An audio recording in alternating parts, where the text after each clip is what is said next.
dengan memanfaatkan jabatan untuk kesombongan, untuk kepameran dan sebagainya.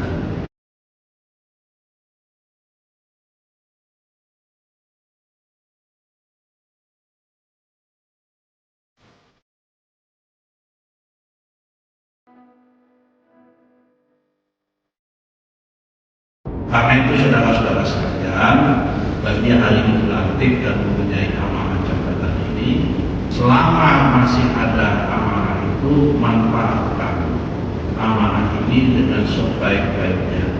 Pertama adalah untuk kepentingan umat manusia, kedua untuk kepentingan rakyat Indonesia, ketiga untuk kepentingan bangsa dan negara Indonesia, dan yang terakhir untuk kepentingan marwah dan martabat lembaga yang kita tempat bekerja, yaitu Kementerian